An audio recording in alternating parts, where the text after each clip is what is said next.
Hey, what's up, DIYers, Mike Boards with the Mike Boards channel. Thank you for watching. We're talking drip line systems or irrigation systems and the backflow preventer specifically. And in the event that yours is leaking, we are going to show you in this video the step-by-step process on how to properly and safely replace the internal parts or the entire kit inside the backflow preventer housing. However, definitely check out the link scrolling above because it runs you through a whole bunch of troubleshooting steps that you can try to hopefully get your system to seal. And you might not actually have to replace any parts.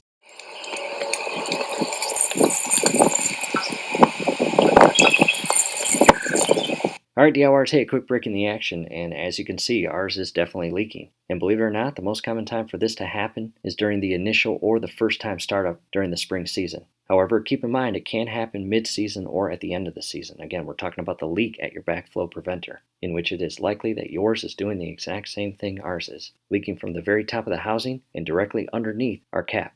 And with that said, now that you have seen that ours is leaking, we want to share with you that we have already performed all of the troubleshooting steps set forth by the company that designs this entire backflow preventer and all of the internal parts. And unfortunately, no luck, it's still leaking. However, I share that because it's important. Before you actually move forward and replace the parts that we replace in this DIY project video, check out that troubleshooting steps video. We will also post it down below in the comments and description because again, that might be all you need. You might need to just travel through those troubleshooting steps and re-lubricate both your upper O-ring, which you can't see in this picture here, however it's in there, and directly below the actual top bonnet and installed on the lower poppet is a flat rubber washer style gasket or seal. And it might just be dry and it might just take a little bit of time to lubricate with water to help it create that watertight seal that's required to not lead to what we have, as you just saw, a leak that we cannot get fixed or stopped. However, if you check out that troubleshooting step video and you run through all of those steps and unfortunately you are still experiencing a leak, do yourself a huge favor, fully shut the system down. That's going to do 2 or maybe even 3 things. Number 1, it's going to stop the leak because once you shut the system down, you're going to close all the valves and alleviate any additional water flowing out of the house into this exact location where it's going to leak out the top of the housing.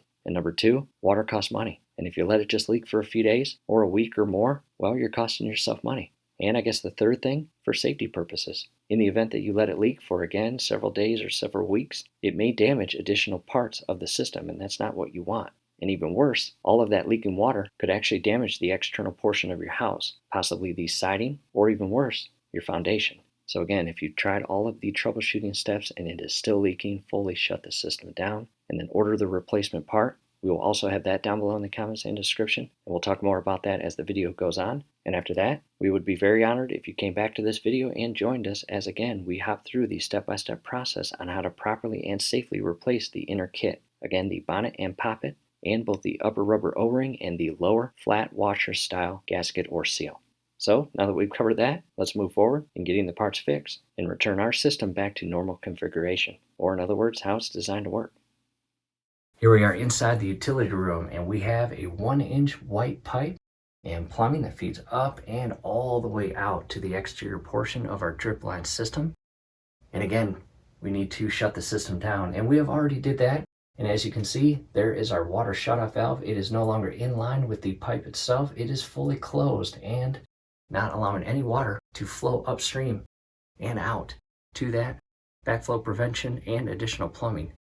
In addition, our entire electronic control box has been unplugged and shut down for safety purposes. From here, we'll head back outside, remove the lower drain plug, and allow water to flow out. Here we are back outside to the exterior portion of our system. And in addition to the internal or interior shutoff valve, we have closed this shutoff valve, no longer in line, and we've closed this shutoff valve. We've also closed this valve. And the very next thing, coming down below, we are going to grab an adjustable wrench and remove that plug, and we freshly applied Teflon tape, but that's okay. Let's go and remove it and drain the system. Got the camera positioned again, an adjustable wrench, and I'm going to loosen up and remove this plug.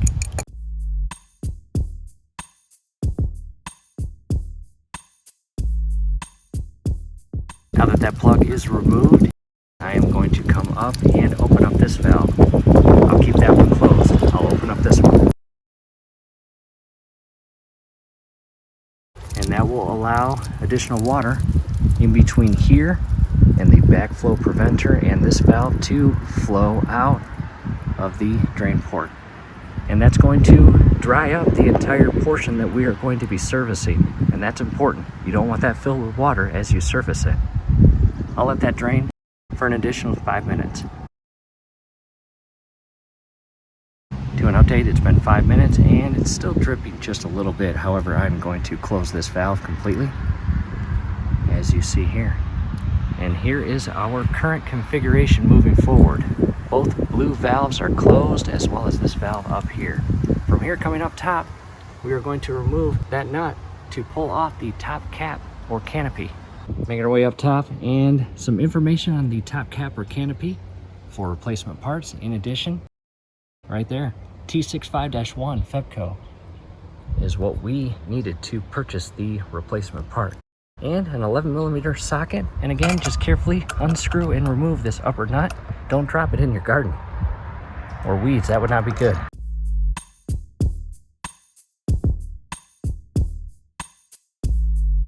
And carefully pull up the cap or canopy.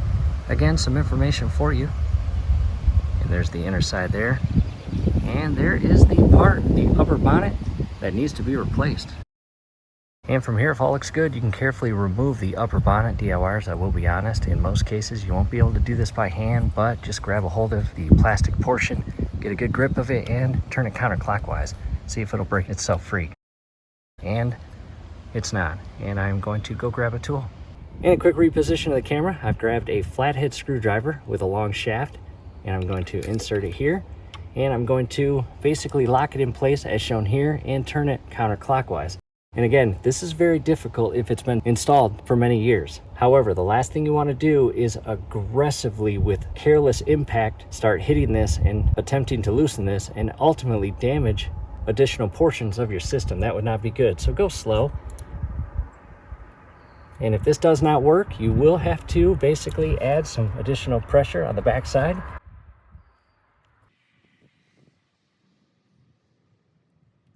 And if that does not work, I will grab a hammer and insert the flathead screwdriver on a thicker portion of the inner bonnet shaft or housing and try to tap it loose.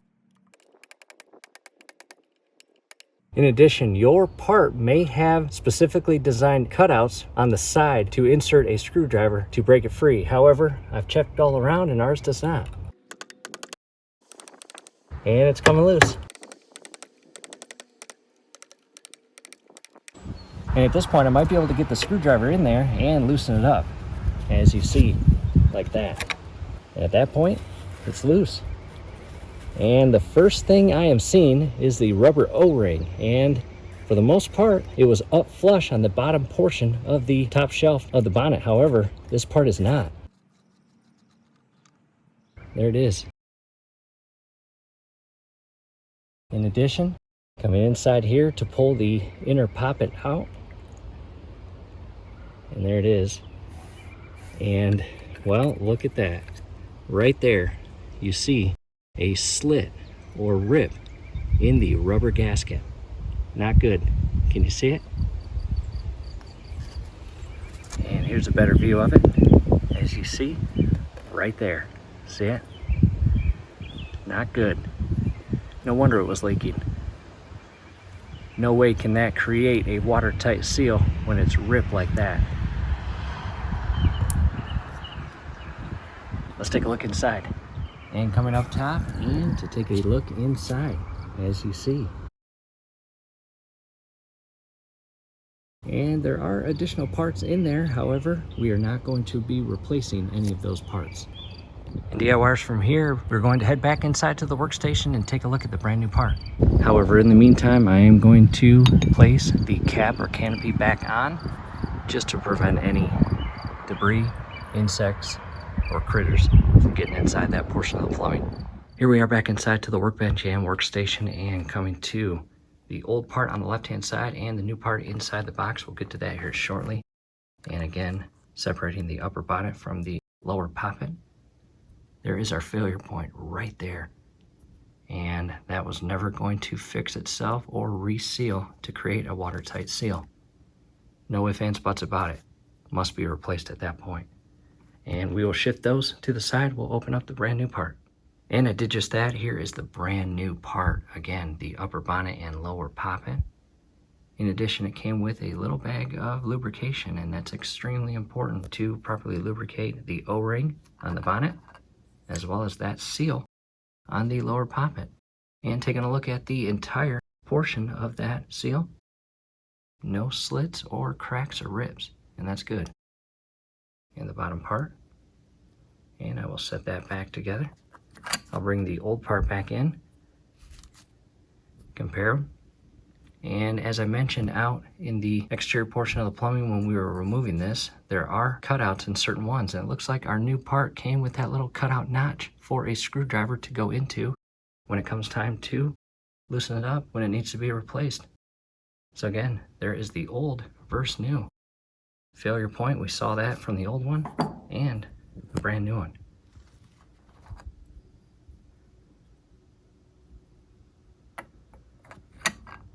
Got the camera set back. I will first start with the lubrication or grease, and they gave us a lot. Better to have more than not enough, and I'm not going to use all of this. However, I'm going to again lubricate the O-ring here, and just a very thin, fine layer of grease on the rubber seal here.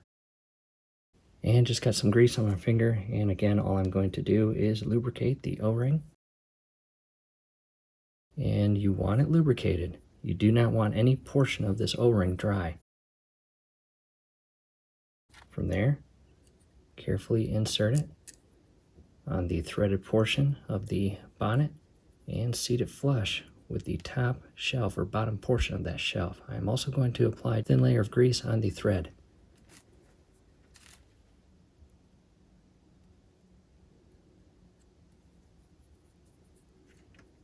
And some instructions say to do this, some don't. Ours do, so we are going to do it.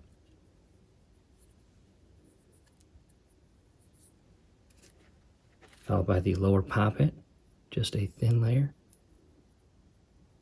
all the way around. Again, you do not want the seal dry.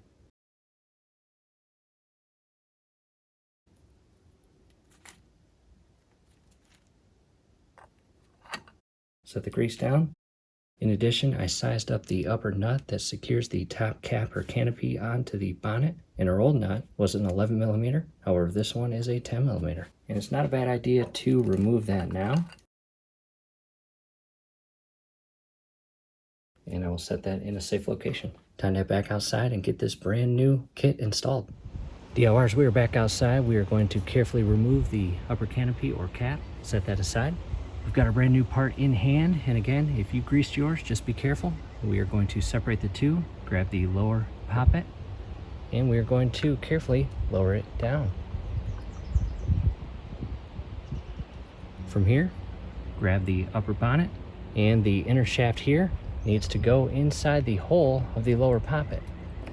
And make sure you align the two properly. And go slow, DIYers. Do not rush this. Be precise. Do not cross thread it. And again, as you screw the bonnet into the housing, keep an eye out or pay attention to that inner O-ring and make sure it is flush with the bottom part of the upper shelf here. And as you can see, as I turn it, I can use my thumb to verify that the O-ring stays in place. I do not want that O-ring offset. That would not be good. And as you can see, at this point, the O-ring should be visible the entire way around. And tighten it hand tight without over tightening it, DIYers. You do not want this to break.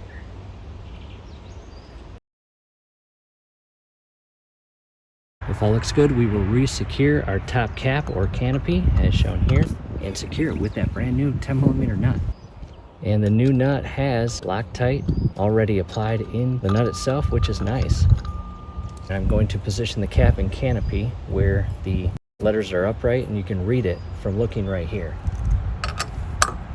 Do not over tighten the nut, but you want it on there snug where the canopy or cap is not going to rotate from the wind hitting it or the water from coming out as it pressurizes each day. And DIYers, from here, we are all complete with the installation process. Now we need to reconfigure the system And to do so, we are not yet going to touch the valves. We are going to grab the drain plug and re-secure it in that lower portion of the plumbing. And I have applied brand new Teflon tape. Here we are down below at the drain port, and I've got the drain plug again, freshly applied Teflon tape, and without cross-threading this inside, we are going to re-secure this drain plug. Hand tighten it and then go back to your adjustable wrench and tighten it to a point where it creates a watertight seal. Do not over tighten this, DIYers. It's plastic. But you do want it snug to a point where, again, it creates a watertight seal, so as the system is running all season long, you never see any water leaking out from this drain port. That would not be good. If it does, shut the system down, take the drain plug out, remove the old Teflon tape, apply new Teflon tape, re-secure it, and tighten it. And hopefully that will alleviate any leaks.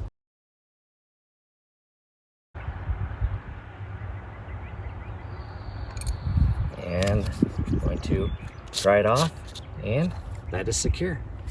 To a different camera angle, and again, our lower drain plug is properly secured. This valve is closed, this valve is closed, and that valve is closed. And our two petcocks are closed as well, as you can see with these screws at the 12 and 6. And our brand new kit is installed, and the top canopy or cap is secured. From here, we're not going to do anything else outside. We need to go back inside and turn the system back on and feed water out, where it will come out of the wall and stop at this shutoff valve here because we've got it closed. We don't want any water going up past this valve into the new kit yet. We need water to come out. We need to verify no leaks here and no leaks out the top with this valve closed, as well as that valve. Back inside to the utility room and to the shutoff valve, we are going to open it up. And it is now fully open and in line with the plumbing. Water is being fed all the way out to that exterior unit. Let's go check for leaks. However, in addition, we plugged in our control box. Here we are back outside, and the first thing I am checking is leaks at the drain port, and that plug is doing its job. No leaks at that point. Coming upstream, where again we've got the valve shut, and coming up top, no water leaking out right now, and that's a good thing. From here, we are going to slowly open this valve and keep this valve closed and that valve closed. And as we slowly open this valve, water is going to feed up, and it will squirt out the under portion of the canopy, and that is normal. If it doesn't do that, that's a problem. Again, when I open this valve, water is going to shoot out right there, and it should stop within about 3 to 5 seconds. And again, slowly, and allow the system to pressurize. You saw the water pop out. And from here, just wait a minute or two and allow that to fully pressurize and check for leaks. If it's leaking, you need to close this valve immediately, shut the system down, and check to see that your internal parts that you just installed are properly installed. In other words, the inner O-ring is not pinched or offset in any way.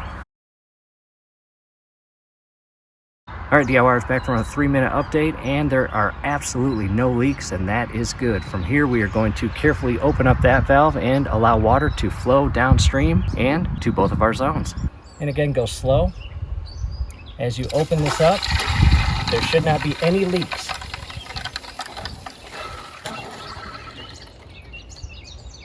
Now, fully open, no leaks down below. No leaks coming out of the top housing of the backflow preventer, and this valve is open, that valve is closed, and no leaks. From here, we'll wait about 3 minutes, and after 3 minutes, we are going to activate or turn on both of our zones and water our garden. And during that process, we'll check for leaks. Into an update, we have activated zone 1. And you can hear the drip line system. Man, I need to weed.